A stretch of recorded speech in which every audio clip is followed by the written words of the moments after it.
আসসালামু আলাইকুম। আবার চলে আসলাম বকবক করতে। আমার বকবক আপনাদের শুনতে ভালো লাগে না তা আমি জানি। তারপরও আমি বকবক করি। কেন বলি জানেন? যাতে আপনারা আমার বকবক শোনেন। আমি জোর করে আপনাদের আমার বকবক শোনাই। যাই হোক আজকে আমার ছেলে বলতেছে, "দাদু, দাদু আমি কাঁঠাল খাবো, কাঁঠাল খাবো, কাঁঠাল খাবো।" তো ওর দাদু কি করছে? একসাথে ৩টা কাঁঠাল নিয়ে আসছে। ছোট, ছোট ২ টা আনছে আর বড় ১ টা আনছে। তো ছোট, ছোট কাঁঠালগুলো বলতেছে যে, মানিকের আম্মু মানিককে ছোট কাঁঠালগুলি ভেঙে দাও, দরকার পড়লে বড় কাঁঠালটাও ভাঙা। বলছে বড় কাঁঠালটা এখন ভাঙার দরকার নেই, বড় কাঁঠালটা বিকেলে ভাঙলেই হবে। তো ছোট কাঁঠালটা ভেঙে ওকে দেই, দেখি ও খায় কিনা।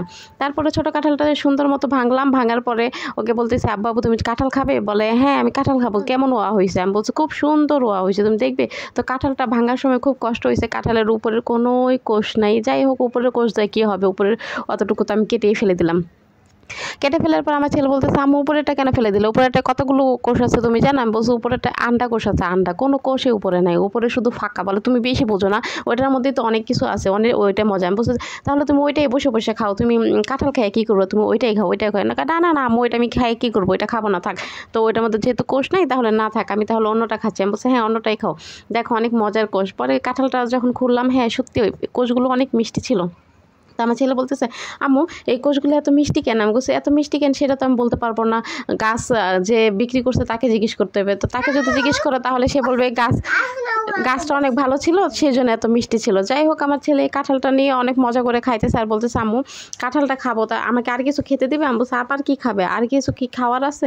বলে হ্যাঁ কাঁঠালের বিচি খাবো না। আমি বলছি কাঁঠালের বিচি কি এমনি এমনি খাওয়া যায়? কাঁঠালের বিচি ভেজি খেতে হয়। বলো ও কাঁঠালের বিচি ভেজি খেতে হয়, তাহলে ঠিক আছে আমাকে লটকন তো, আমি লটকন খাই, তুমি লটকন খাবে? বলে হ্যাঁ হ্যাঁ আমি লটকন খাবো। তো এক লাফে কতগুলো লটকন নিয়ে এসে খাওয়া শুরু করছে।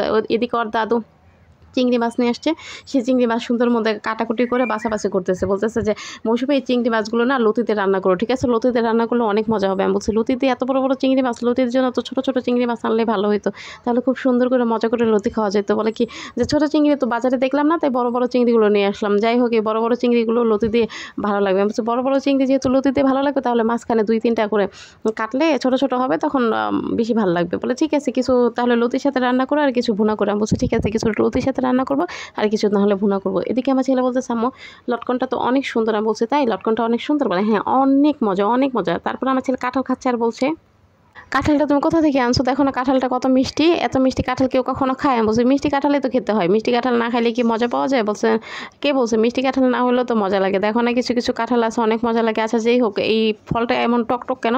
আমি বলছি লটকন অনেক টকটকই থাকে, তুমি খাও, লটকনটাও মজা লাগবে আবার কাঁঠালটাও মজা লাগবে। তো লটকন কাঁঠাল দুটো একসাথে মিক্সড করে খাচ্ছে। আমি বলছি দুটো কি একসাথে মিক্সড করে খায় নাকি? দুটো আলাদা আলাদা করে খাও, একটা এখানে রাখো একটা এখানে রাখো, তারপরে একটু একটু করে খাও।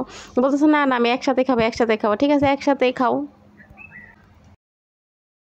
এদিকেও খাচ্ছ আর বলছে আম্মু এগুলো কি অনেক মজা লাগে? আমি বলছি হ্যাঁ অনেক মজা লাগে, তুমি এগুলো খাবে? বলে না না এগুলো খাবে না। এর মধ্যেও আমার টাকার বাগিনে ঘুমিয়ে গেছে যেন আমি বাইরে না যেতে পারি। ঠিক আছে আসসালামু আলাইকুম, সবাই ভালো থাকবেন, লাইক কমেন্ট শেয়ার করবেন।